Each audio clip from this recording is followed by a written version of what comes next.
6:38, 2 minutes earlier than we had originally said that we might be back. And the next item on our scheduled action is an update from our town energy manager, Tom Philbin, on the status of solar phase 2. And I believe, Tom, you are here, correct? You're on mute, Tom. You're muted. While Tom is getting unmuted, I'll give a little bit of background. Back in 2020, the comprehensive plan set a number of goals for conservation, sustainability, and resiliency, which included incorporating renewable energy sources at all town properties. We currently stand 52% of our municipal and school electricity comes from those renewable sources. Phase 1, which was completed, are the rooftop arrays on the high school, Martha Jones Elementary, Downey Elementary. Phase 2 includes solar canopies at Westfield High School, and then solar arrays on the middle school gym and solar canopies at the police station and Council on Aging. And we have Tom in now. Is he able to be heard?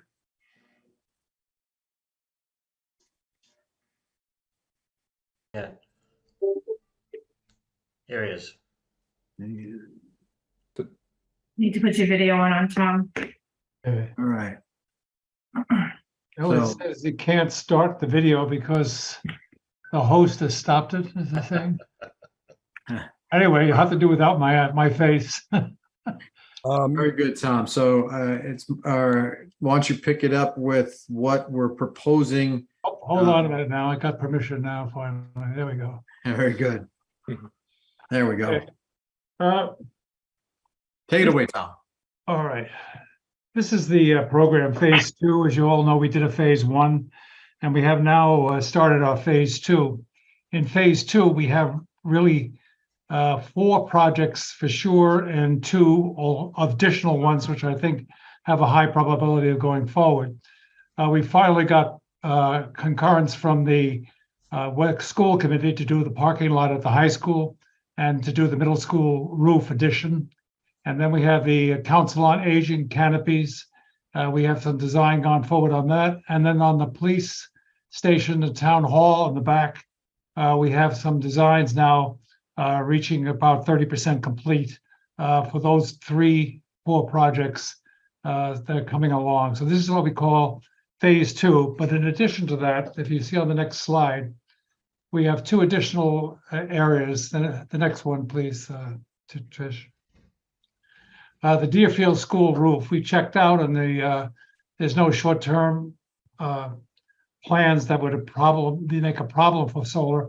So we're thinking about adding solar to the Deerfield roof as well. And then at the new school, of course, was designed to be solar ready. So we're going to be adding, hopefully, solar to that as well. All of this will be combined into a series of power purchase agreements, a draft of which has been given to town council, and it's now being edited and comments back and forth. Eventually, assuming everything goes forward, the power purchase agreement will come before the select board, and they'll be asking permission after everybody reviews it for it to allow Chris Coleman to sign the agreement. But right now we're going forward with these 4 projects. We also have the other 2. And if we go to the next slide, you'll see some of the renderings of these different. This is the rendering of what it looks like at the high school. If you remember, initially we had it in 2 parking lots, and what we've done now is we've taken the entire project and moved it over to the student parking lot. The reason for that it allows us a number of things. First of all, it keeps the whole faculty lot open so that for all of the student activities that are going to be going on around graduation, that's open for them.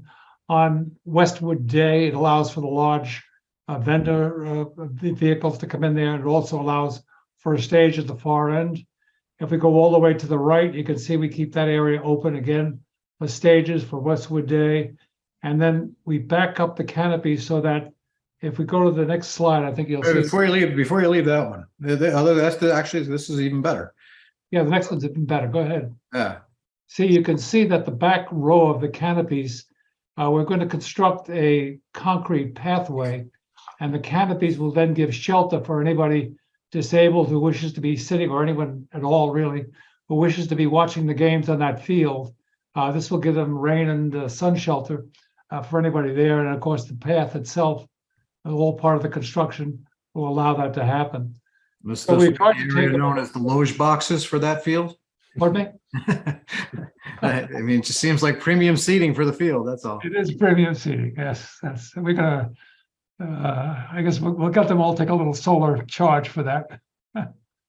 But anyway, that's that one. I've tried in this particular one to take everyone I could think of into account. I mean, we got inputs from the high school, we got inputs from the recreation department, we got inputs from the person who runs the activities for the seniors, we got inputs from the school committee. I mean, I can't think of anyone that we didn't get committee, but there's always somebody who has other comments. But I think this is a great solution, and it really maximizes the use of space and allows a lot of open space still. The clearance on these canopies is 13 feet 6 inches, which should allow the biggest of the vehicles to go through, allows the buses underneath. And I'm making sure now I have Jim McCarthy checking out some of the vehicles that be used for plowing or for salting or something to make sure they'll clear under there as well. We have one vehicle that he was nervous about, and we're just checking that out. But in any event, we could raise it even a few more inches if we had to. Tom, This- real quick, just a question here for you. We're currently at 52% renewable for the municipal and school use. What would this do, the complete phase two, as you're presenting here, toward reaching that 90% goal? It'll bring us up somewhere in north of 75%. And I say somewhat north because, for example, some of the projects, the outputs vary slightly, not too slightly, by as much as 10%, depending on how we finalize some of the design. So it could be more, it won't be less, Okay, but it'll bring us up to the 75% level as well. thank you. So we're making progress toward the 100%. And don't forget, as we finish the new Hanlon School, our electric consumption will go way up because we have no more gas. And then as we improve the town hall, little by little converting that off of fossil fuels as well. For example, the upstairs, we have a lot less gas consumption in the town hall now, but we have more electric consumption because we converted the upper floor to all split systems. We expect to do something similar on the lower floor, which will bring down the gas to almost nothing, but it'll make the electric consumption town-wide go up slightly. So we have a slightly increasing consumption of electricity going on, but decreasing gas consumption wherever we're doing this. Okay, that brings us then to the Council on Aging solar canopies. Here again, we have two major areas. So we've taken as much as we could into account here. There are no major destruction of any of the trees. We kept the tot lot intact, and there's some overlap of the potential patio that's being built. And again, the feeling is that overlap will actually give us some protection for the weather again. I think the next slide shows the council a little clearer. This is what it will look like there on the side nearest to the stadium in the front. Okay, and again, the next one shows the back. So the Council on Aging planning is coming along very well as well. This will be a lot bigger than we thought, and will help the financial aspects of that. Will be very much more favorable than initially thought. Also, the Council on Aging, we got an earlier start on it, and as a result, it's in an earlier tranche on the SMART program. So it's going to get larger incentives overall than some of the other projects that we're in the middle of. The next one will show you, again, from the above, what the police station area that we're looking at for the police garage. Again, here we got the input from the fire chief, because there was some concern is that would it interfere with access to the roof in case of a fire. He said no, that there were enough other ways to get up there if they ever had to. This particular one, though, we're going to expand all the way down the full length of that parking lot and then turn it and go all the way halfway up to a town hall. So it'll approximately double the size of the canopies there on the most recent design. And as So I'm this is looking, well as I'm underway as looking at well. this one right here, Tom, this one reads below 139 kilowatts. So as Right. you, is It'll that, go up is to that, about 260. they'll go to 260. Thank you. So that's what we're working on now, but of course that 260, can fluctuate somewhat, but that's what it looks like.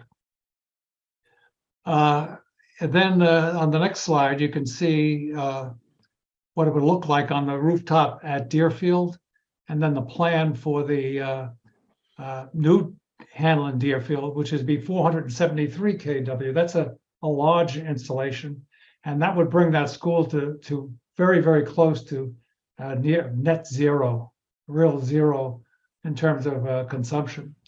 So this is a great addition for this one as well. And this school, the design is really a compliment to everybody who worked on it because it has an EUI of approximately 23, which will make it probably the most efficient school in the state of Massachusetts. So it's really came along very well. Okay, on the Now, next slide. let me ask a question that probably would be on people's minds as they look at something like that. The school is under construction. It is being made ready for solar. It's a big ticket item in terms of cost to the taxpayer. Adding solar to this does what? No cost because it's done under the power purchase agreement. So in all of the solar, there's zero upfront cost. So it's strictly a benefit over the longer term. Okay, and The then big benefit of all of this solar now is if we look at the long-term contract that we signed, we have a supply rate of approximately 9.9 cents. If we were to go out today to get that contract, we would be paying it in the order of about 13.5 cents. And by the year 2027, that supply is going to go up to approximately 15 to 16 cents. So we're looking at a 30 to 40% increase in the cost of electric power between now and 27. So it behooves us to put as much solar in and gain price stability and keep the prices down and do as much conservation as we can between now and then, so that when 2027 comes, you're looking at a $200,000 potential financial shock from these rates. But if we do our work now, that will be minimal and probably won't occur. And just with respect to the conversations had on Deerfield,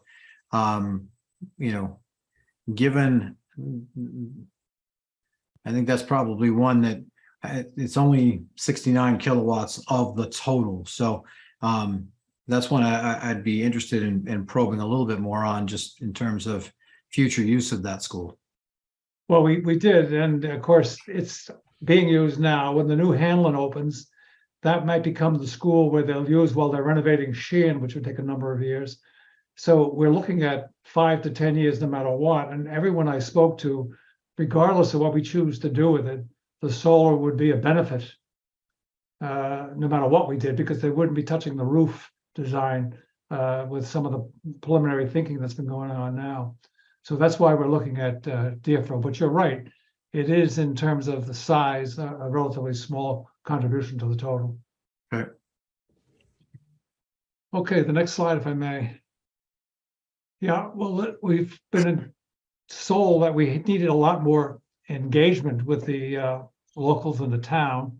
So as you can see, what we've done here is we've got the booth at Westwood Day. We've got an article that was presented. It was appeared in the Hometown Weekly, the Patch, the Minute, the Bulletin Board, the Westwood Democrats. We made another presentation to them, the Westwood Women's Democratic Association, the Neighborhood in Action it was in, and so forth. WEAC has been exceptionally great in getting all of this information out to as many people as possible. And again, we now have we made a community-wide presentation through WEAC, and we have that been recorded by the Media Center, and it's available to anyone and everyone who wants to on the website, and they can click and see it. So we've gotten out there an awful lot with this forum and got a lot of people involved. Myself, Lambert de Baptiste, and some of the representatives at Ameresco were all involved in the presentation that was made several weeks ago now. Next slide, please. So I just want to let you know, we're not the first. In fact, we're probably not even in the top 10 in terms of getting these things done. This is 4 examples of other canopies and rooftops that have been done around the state. The town of Lexington, Newton, Wayland, and Natick are all had them and have all had no problems. We've talked to the energy managers in all of these towns. A lot of the people worried about accidents. There have been almost none that I could been able to find out about. We've had concerns about water and icing, and we found that was never a big fact. And we found, a lot of people complaining about the look. And so far, most of these towns have said, once that's up, people accept it, and it doesn't seem to be a problem at all. So I would say the experience in all of these towns has been quite positive, and it predicts that ours will be equally positive as we go forward. We go forward again to the next slide, Trish. This gives you a rough timeline, and the timeline calls for this to be done, if possible, in the summer of when the kids are out of school in the summer of 23. What's going to affect that is supply chain constraints. And if we can't get the panels, the steel, and all the other things that are necessary for a project of this magnitude, we would probably slip to the summer of 24. But right now, that's part of the planning that's going on at Amoresco. They're at 30% design on a lot of these things. And of course, to go forward, they need to make sure that we're committed as a town to go forward with all of this. And that because beyond this now, they're starting to lay out significant amounts of funds to keep this thing going. But depending on supply chain constraints, it's either going to be the summer of 23, that's optimistic, or the summer of 24. The summer of 24 would be the schoolyard, but we would probably start projects like the Council on Aging and probably the police station. We'd be able to start those before then, and probably some of the rooftop work would be able to start before that happened as well. And of course, we have to wait for the completion of the Hanlon before we would do anything on the roofs over there. So all of that is in the planning stages, and we're going forward very with as much haste as we can. We have the next slide, please, Trish. Yes, we're all approximately, as I mentioned to you, we're pretty close to the design goal of 30% on everything. And we've had a lot of we had Chief Silver, we had Lena and so forth. All of these people have all had input on that agree with what we're doing. We have a power purchase agreement in draft form that's now being reviewed by Pat Ahern and by Lemma up at the school. We have a whole series of comments, and we have a meeting planned to go over all of our comments with the people at the Amoresco to be sure their legal people have no problems with the changes that we would want. And then after that comes back and everybody's changes are incorporated, we would come to have before the select board again to have the power purchase agreement approved. I have the next slide, please.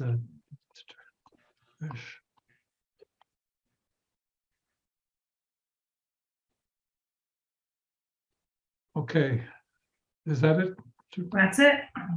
Okay, so what we need now tonight is, I guess you have the motion before you. We need your approval to go forward with all of these projects so that we can say that we have spoken to the school board, to the select board, and that you guys are in favor of us going forward with these projects. Well, before we do take that step, I know I sort of used the power of the chair to ask my questions throughout your presentation. So I want to first turn to my colleagues and ask Michael and Marianne, do either of you have questions for Tom? Marianne, go ahead. Thanks, Mike. First of all, thank you, Tom, for your presentation, for all your work. This is so exciting. I'm really proud to hear that the Hanlon Deerfield is probably going to be the most energy efficient school in the state. I'm just wondering, what is that a function of? You talked about other communities that have been doing great work in this space. What is it about the Hanlon Deerfield that will make us that leader? Well, a lot of it has to do with the design of the systems. For example, the geothermal heating air conditioning system, the fact that they sterilize the return air allows you to need less return air, so you lose less heat through the circulation systems. The thickness of the walls, the triple panes, the kind of doors they put in, the orientation of the building. All of this was a product of Maya Plotkin, and that committee did a great job of hearing all of the ways to make it as efficient as possible right from the start. And the fact that we got in at the beginning is the thing that really helped tremendously in making this a very, very efficient school. So it's going along, and it should be really great. I mean, I find it thrilling. I looked at that school and I said, I wish I could go back, but it's a long way back. Thank you, Tom. Mr. Walsh, any I questions? don't have any questions. I've sat through this several times, as Tom knows. It's come up several times in the last couple of years, and I'm glad that it's finally moving forward. So I see that Lena and the chief came to see us. So I don't know if you're thinking, Rob, but I probably, since they joined us, we should probably give them an opportunity to be heard as I well. was going to do that as well. I was going to go next to Lena. Lena, weigh in. Well, I've had the pleasure of working with Tom on this. How many years now, Tom? 4, 5? Yep. And my board is completely on board with this. They think it's fabulous. I've talked to my seniors. They think it's fabulous. All of our concerns have been dealt with. And I'm excited that we could become, on the forefront for senior centers being, solar and environmentally thoughtful. So thank you, everyone. We're very thrilled, as is my board and my staff. We all think this is a great idea. Excellent. Thank you, Lena. Chief Deckers, I know you're in attendance as well, but I think you're an attendee and not a panelist. I don't know if we've got you to where you can speak. No, he's on. I saw him on the attendee list. Chief Silva, yes. Chief Silva. Silva's here. Hi, good evening. Yeah, thank you for having me. I've been working on this with Tom for a long time, been talking about energy efficiency since before we built the police station, probably back as early as 2014. We had the first gas electric hybrid vehicle in town, and I think myself and the Cambridge commissioner were the first 2 chiefs in the state to have it. So we've been trying to pursue this for a long time, and Tom and WEAC and everybody has been very supportive. So, certainly looking forward to it and appreciate it. I think it'll be certainly environmental enhancement, also be a safety enhancement, having those cruisers in the inclement weather, not being covered with snow. We've had officers actually slip and fall and get injured out in the parking lot in the past. So there's additional benefits, beyond the obvious that we're all looking to get with the energy efficiency and the clean energy safety benefits as well. So thank you for everyone's work on that. Excellent. Thank you, Chief. Okay. Let's see here. Excuse me. Son calling in. So you want me to motion? Yes, sir, please. Okay. I move for the select board to permit Amoresco to proceed with the project development of phase 2 solar program for potential implementation of the proposed arrays at the Council of Aging parking lot and the Westwood Police Station parking lot area. I second that. Okay, roll call vote. Ms. LeBlanc Cummings, Aye. Mr. Walsh, Aye. and I vote aye as well. Thank you, Tom. Thank you, Thank you. Thank Lama, you for all. being here as well. Okay, under new business, we have Chris, I'm gonna let you take the lead on this one so that you can make an announcement here. Well, thank you, Mr. Chair. So happy to announce that we have made an offer, and offer has been accepted for our new Assistant Town Administrator Finance Director, and her name is Stephanie McManus. Stephanie is coming to us with years of municipal experience in 3 different communities, most recently working for the city of Boston in the Recreation Department as the Finance Director. We're excited to have Stephanie join us. I have Molly Keene, who is our Assistant Town Administrator, Director of Human Resources, is also here, and she has some additional information she'd like to add. Okay, Molly, go ahead. Thank you. Just want to reiterate how excited we'll be starting with us. She'll be starting on November 7th. She'll be in town a couple of times before that, just getting the lay of the land. And we are asking the board to approve and sign this employment agreement. Okay. Any questions from my colleagues? I did have one question. Chris, is she going to sit in Pam's office? That will be the office, yes. Okay, thank you. Other than that, I don't have any other questions. When I went by today, it was empty. I'm like, okay. Okay, so I move the select board to approve and sign the employment agreement between the town and the new assistant town administrator / finance director with the effective date of November 7th, 2022 to June 30th, 2025, and for the electronic signatures of the board to be affixed to the employment agreement. I second that. Roll call vote. Ms. LeBlanc Cummings, Aye. Mr. Walsh, Aye. and I vote aye as well. Welcome to Stephanie, and we look forward to seeing you at our next meeting on your first day. Thank you, Select Board.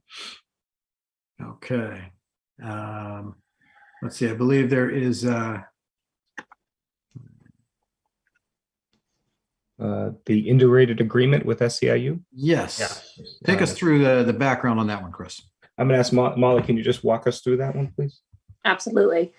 So the last two MOAs signed with the SEIU group for FY22 and FY23 were one-year deals. That was very common during COVID just to keep things moving. The MOA would have been voted by the board right before it went into effect. I believe the FY23 was voted in May or June of this year.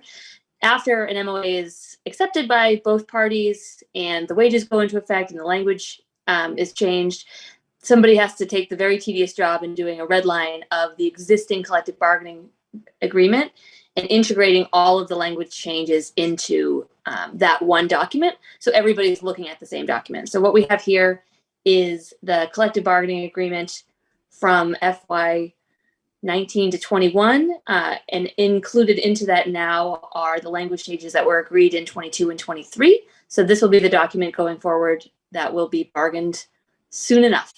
So we are looking for the select board to approve and sign this agreement. It's not agreeing to anything that the select board hasn't already agreed to. Any questions from my colleagues? No questions. I would entertain a motion. So I move that the select board to approve and sign the collective bargaining agreement, also known as a CBA, between the town and SEIU Local 888 Union for fiscal year 2022 and fiscal year 23, and for the electronic signatures of the board to be affixed to the collective bargaining agreement. I second that. Roll call vote. Ms. LeBlanc Cummings, Aye. Mr. Walsh, Aye. and I vote aye as well. Thank you very much, Molly. Next up, I believe we have a mitigation fund additional use request. Chris, why don't you take us through that? And I believe you have Chief Deckers here as well, right? Yes, thank you, Mr. Chair. So previously, I want to say, I believe it was back in February of 22, the select board authorized us to use the mitigation funds. And these are the funds that were provided to the town as part of the University Ave development, to use that for the fire station headquarters feasibility study. We have to put the RFP on the street. We have gotten responses back. What I'm asking the board, one of the things that we did talk about internally was also as part of that feasibility study to do an operational study as well. The board did not provide us with the authorization to do that. So one of the things that we are looking for is the authorization to do an operational study that would be part of our feasibility study.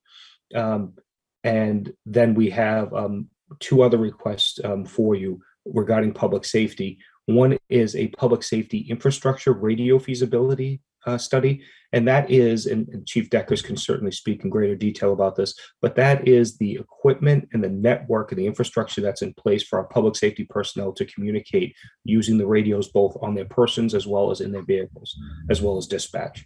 To conduct a study, the system was in place as early as the 90s, and we're looking to have a study done of that to make sure that we have the equipment in the right spots, if we need to increase the coverage, and if there's any equipment that would need to be updated. This equipment has been monitored and updated by the both chiefs as we're going through, but this would be a study to look at new technologies and new ways of providing that type of coverage. And Chief Deckers can certainly add on if I've missed anything. And the other is something new that I'm going to ask Chief Deckers if he can just speak about in greater detail. This is radio box repeater installation. This is a requirement that's coming through because Channel 5 has changed their frequency. So Chief Deckers, if you could just share the board some of the details of that, please. Sure. A couple of years ago, and I don't know if it's a change of frequency or strength of what they're sending out, but what it has done is a couple of years ago actually drowned out our signal for sending the radio box fire alarm. So around town, you used to see the old Gamewell boxes that people could go up if they had a problem, pull the alarm. Those have all been now switched over or slowly switched over, and we're in the final phases of switching everybody in town over to the radio box by January 1st of 24. But what has happened here, specifically down in the University Ave area of town, is they've either boosted their signal or changed a signal, and it basically has stopped some of our boxes from being able to send the alarm signal back to dispatch so that we can actually dispatch folks out.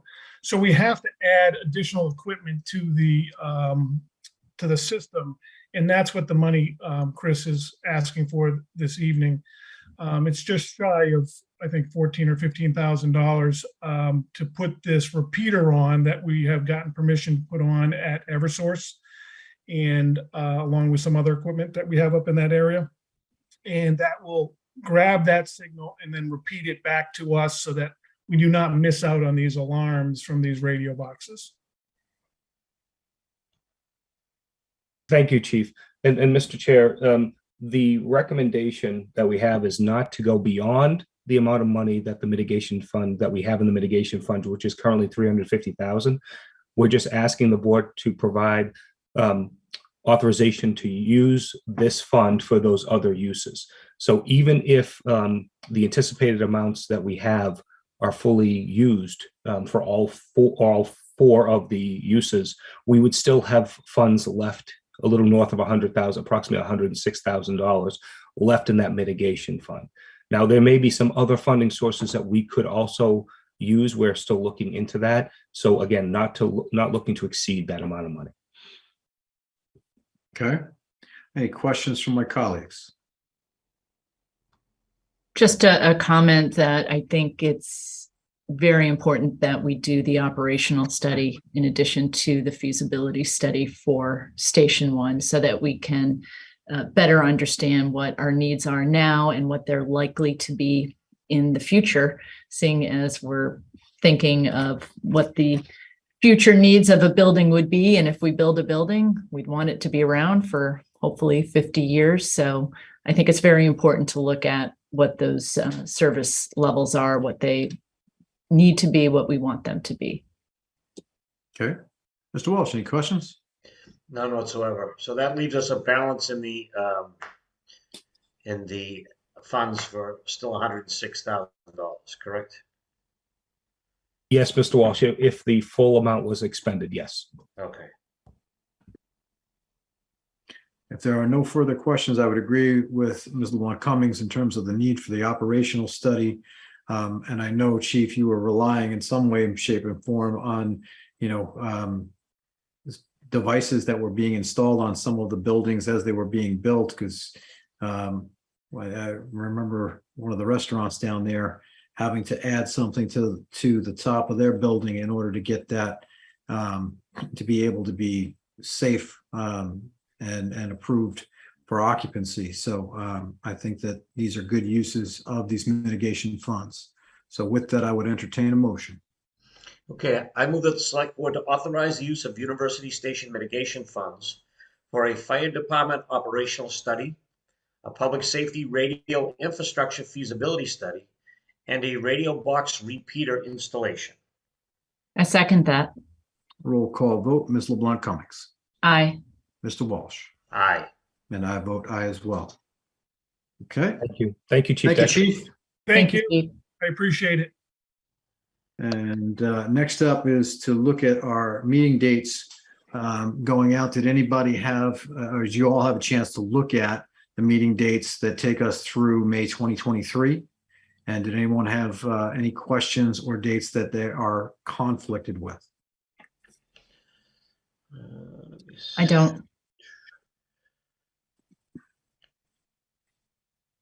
I don't, the only one that I'm not sure of, Rob, is January 30th. Let me just see here, because I believe that I am flying home that night and may not be back in time for a meeting. That's the only date. Yeah, I guess the only ones that I was going to question, Chris and Tish, were the January dates, because of our, process to getting to the warrant book. I imagine that the conflict on the 23rd is also Michael because of he returning from wherever he is. Is that accurate? I mean, so it doesn't matter who it is. It's just we have a conflict on the 23rd. Does that conflict also exist on the 24th? Because if we move the meeting from the 30th to the 31st, I believe we're also, is that a FinCom night as well? January 31st is what we're looking at right now in FinCom warrant night, yes. Okay, so we would need to be able to have discussion prior to that night, I would think. Yes, and in Mr. Chair, prior boards have also met prior to, on the same evening, but prior to the FinCom meeting. Right. So that would also be another option. I'd be open to that as well, if that makes it easier for you, Michael, in getting back and being able to participate. It does. And as I look, the only other date, of course, and we've never done it before, but I wouldn't expect everyone to know, is we never have a select board meeting on the night before town election.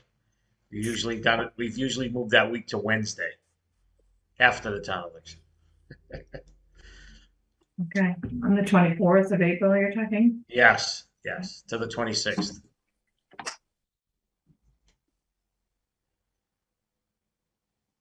Mainly because one of us is always running. True enough. So I have no issue with moving that date to the Wednesday.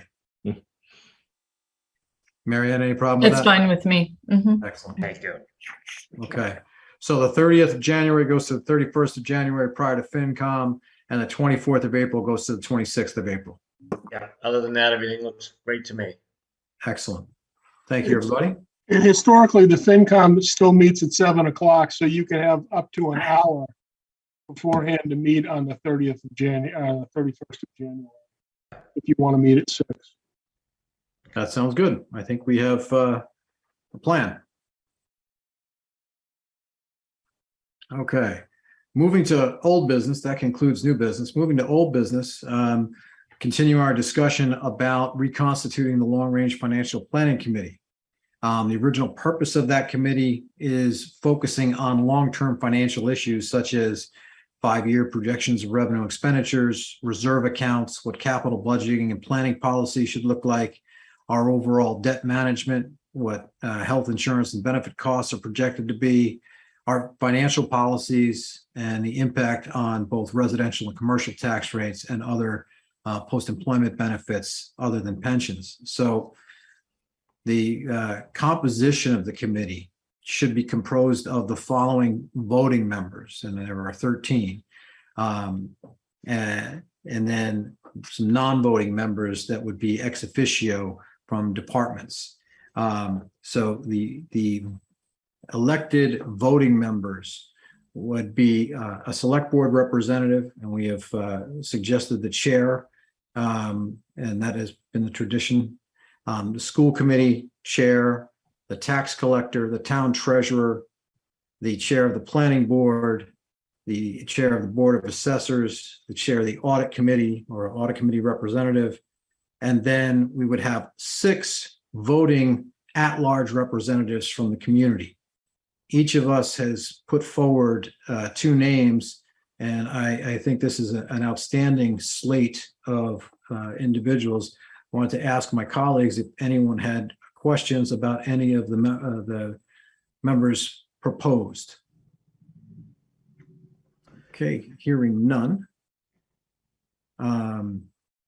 Then the ex officio non-voting members would be the town administrator, Chris Coleman, the superintendent of schools, Emily Parks, the assistant town administrators, Molly Keene and as the Human Resources Director, and the Assistant Town Administrator, Finance Director, the newly Stephanie, give me a second here. What is it, Chris? Oh, what's Stephanie? McManus, thank you. Yes. Town Council Pat Ahern, Community and Economic Development Nora Locknane, and Department of Public Works Director Todd Korchin. So is there any discussion on the reconstitution of the Long Range Financial Planning Committee? I just have a question, Rob. I think that composition sounds great. We're lucky to pull this group together. And I think it certainly makes sense for the select board chair to be on that committee.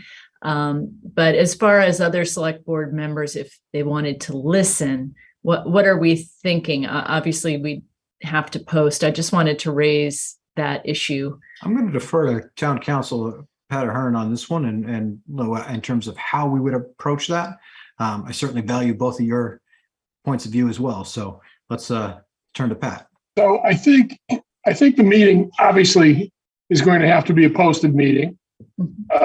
So if you wanted to err on the side of caution, I think if you're going to watch and attend, and if you think you might want to speak, you should be listed as an attendee just to cover yourself from an open meeting law perspective.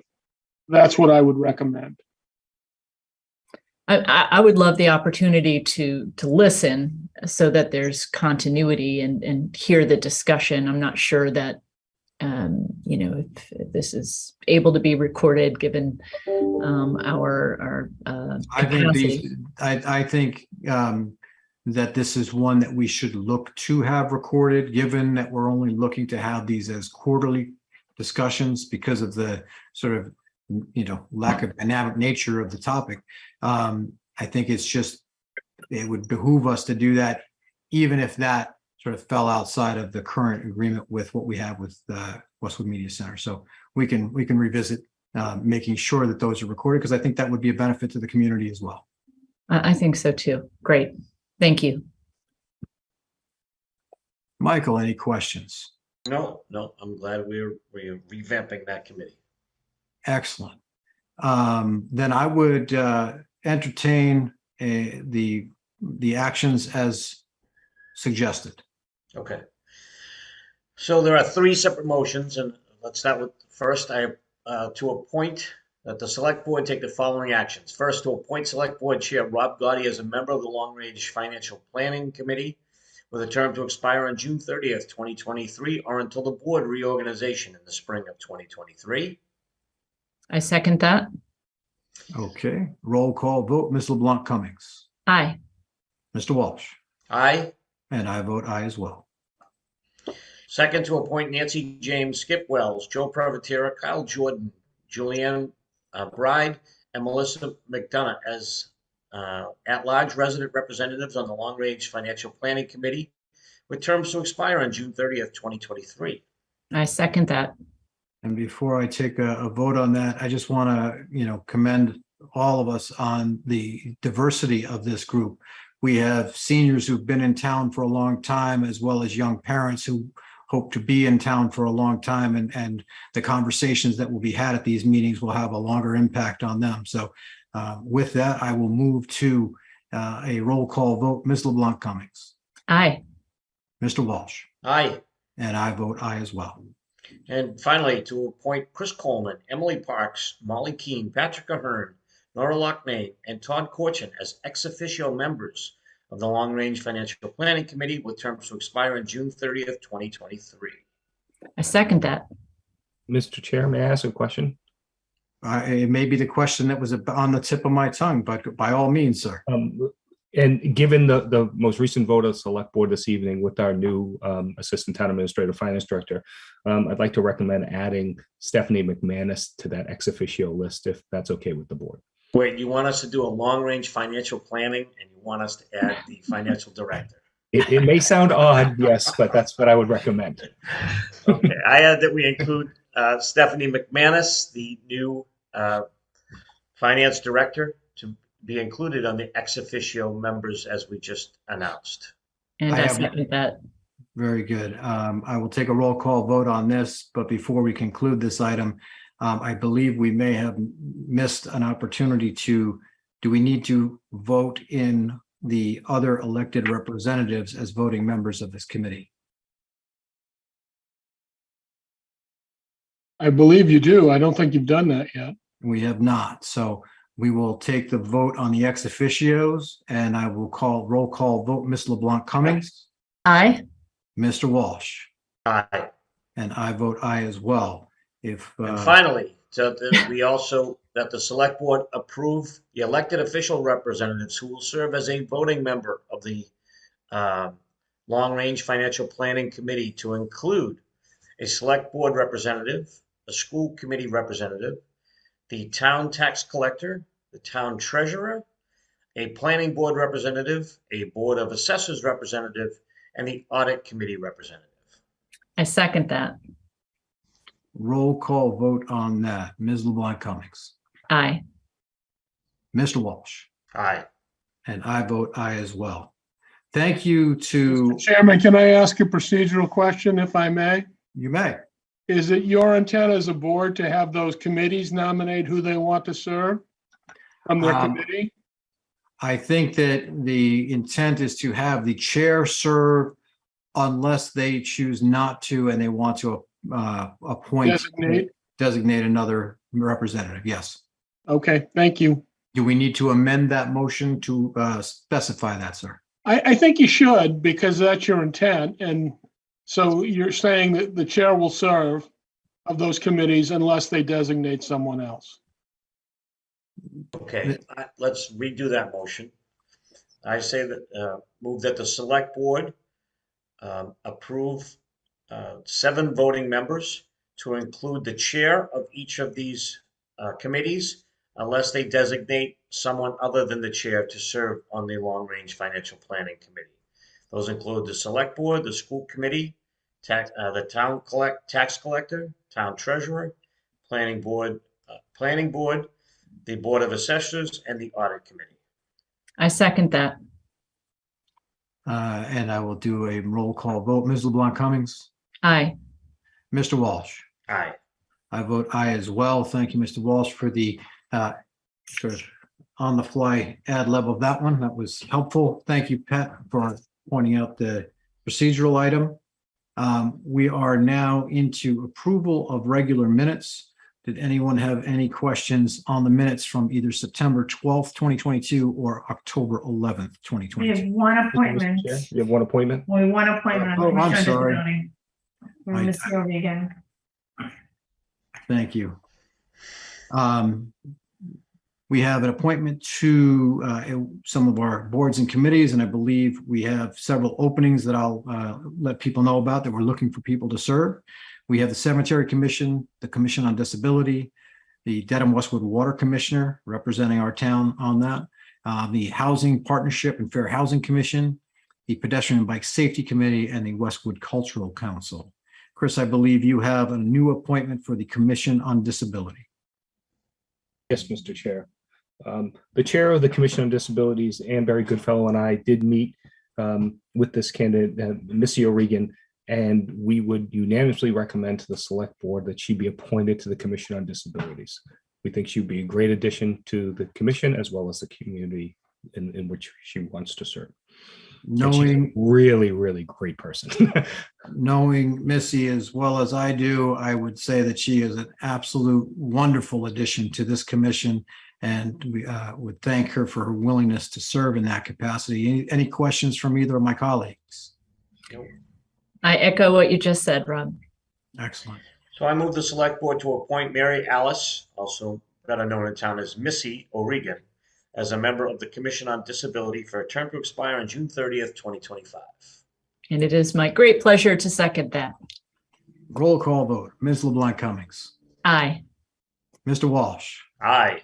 and enthusiastically, I confirm that with an aye myself. Thank you, Missy.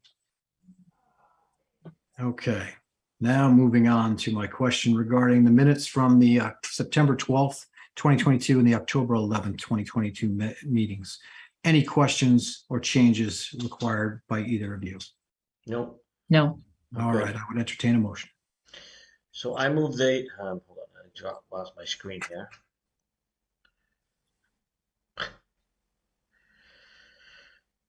Sorry. I move the select board approve the September 12th, 2022 minutes as written.